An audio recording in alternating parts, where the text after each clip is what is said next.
ফজলুর রহমানকে এত বছর পরে এই বিরাট ব্যবধানে বিজয়ী করে বাংলাদেশের জনগণ বুঝিয়ে দিয়েছে যে এই নির্বাচনটা মুক্তিযুদ্ধের পক্ষের নির্বাচন হয়েছে এবং একজন মুক্তিযোদ্ধার দলকে তারা ভোট দিয়েছে। এইটাও জনগণের জবাব। সংবিধান নিয়ে নাড়াচাড়া করতে চেয়েছিল না, একটা দলকে সংবিধান নিয়ে নাড়াচাড়া করার পুরো শক্তি দিয়ে দিয়েছে। এই দল চাইলে এখন গণভোটকে অবৈধ বলতে পারে যদি চায়, কারণ তারা সংবিধানের জন্য তারা এটা করতে পারে। এই গণভোট আইনত অবৈধ। এই গণভোট ইউনূস সাহেব এবং তার আলী রিয়াজ চাপিয়ে দিয়েছেন। আলী রিয়াজ কোথায় ভোট দিয়েছেন বলেন তো আপনি?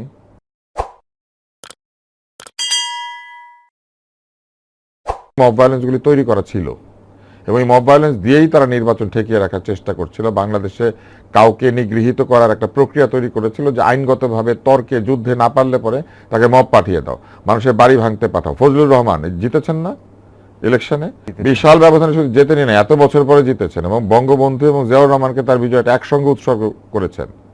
ফজলুর রহমানের বাড়ির সামনে কি হয়েছিল? তখনই তো ওই অন্তর্বর্তী সরকার তো যায় নাই, তাকে যে কুৎসিত ভাষায় গালিগালাজ করা হয়েছিল। এবং ফজলুর রহমানকে এত বছর পরে এই বিরাট ব্যবধানে বিজয়ী করে বাংলাদেশের জনগণ বুঝিয়ে দিয়েছে যে এই নির্বাচনটা মুক্তিযুদ্ধের পক্ষের নির্বাচন হয়েছে।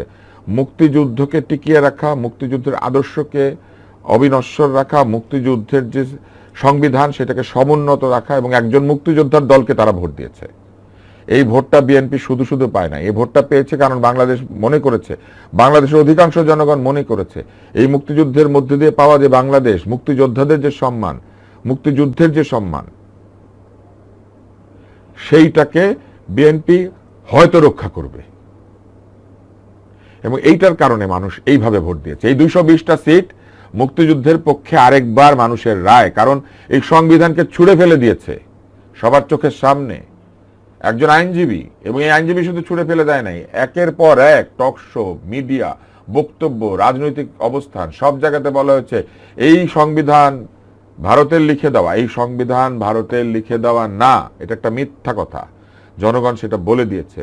এই ফজলুর রহমানকে যা তা বলে গালিগালাজ করা হয়েছে, সেই ফজলুর রহমানকে সর্বোচ্চ পরিমাণ ভোট দিয়ে দিয়েছে মানুষ।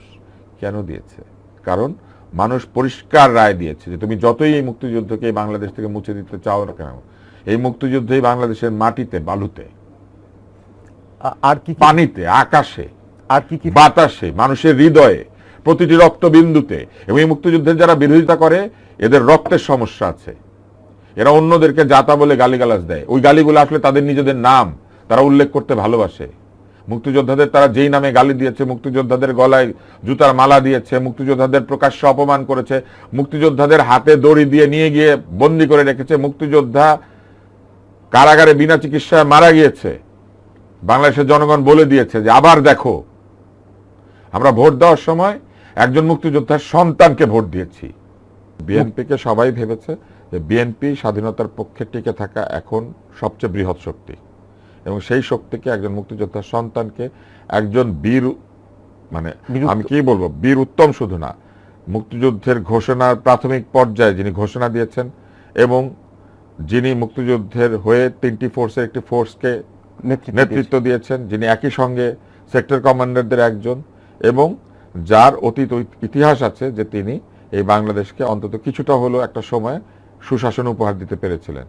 এই সব কিছুকে বিবেচনায় নিয়ে তার সন্তানের উপরে সেই দায়িত্বটা একভাবে আরোপ করেছে বাংলাদেশের জনগণ যে এই সংবিধান, মুক্তিযুদ্ধের সংবিধান, এই মুক্তিযুদ্ধের আদর্শ, এই মুক্তিযোদ্ধাদের সম্মান সবকিছু এইখানে দিলাম, এটা রক্ষা করার একটা দায়িত্ব দেওয়া হয়েছে। নারীর প্রেগনেন্সি একটি জৈবনিক প্রক্রিয়া যেটা তার জীবনে একবার, দুইবার, তিনবার ঘটে। বাংলাদেশের মতো দেশে দুইবারের বেশি ঘটা উচিত না।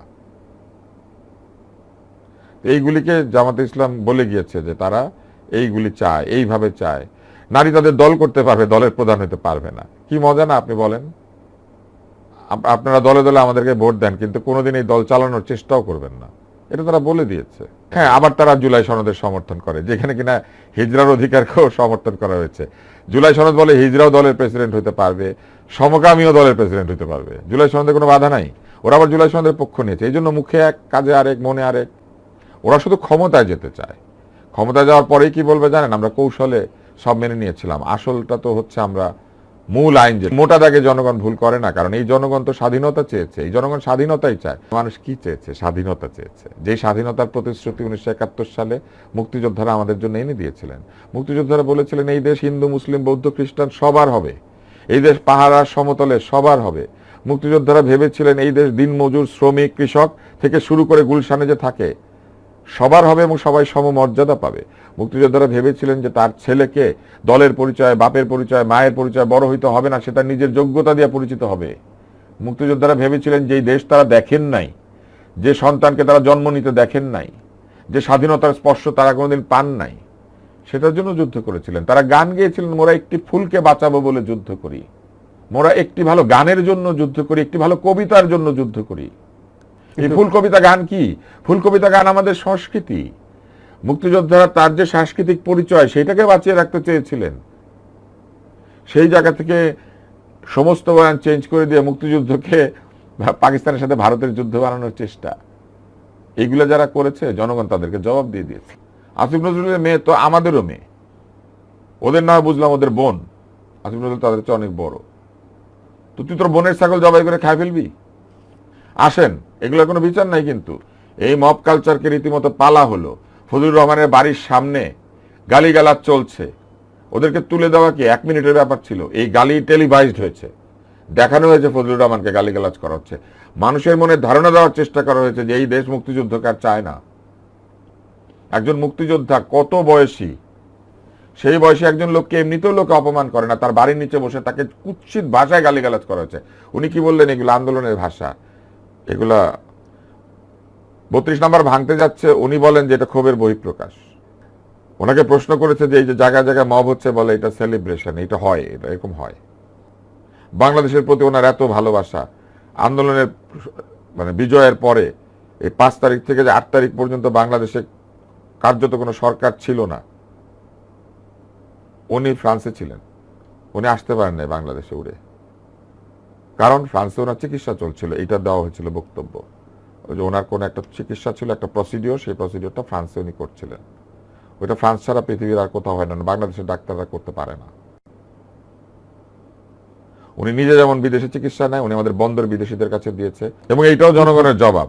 সংবিধান নিয়ে নাড়াচাড়া করতে চেয়েছিল না, একটা দলকে সংবিধান নিয়ে নাড়াচাড়া করার পুরো শক্তি দিয়ে দিয়েছে। এই দল চাইলে এখন গণভোটকে অবৈধ বলতে পারে যদি চায়, কারণ তারা সংবিধানের জন্য তারা এটা করতে পারে।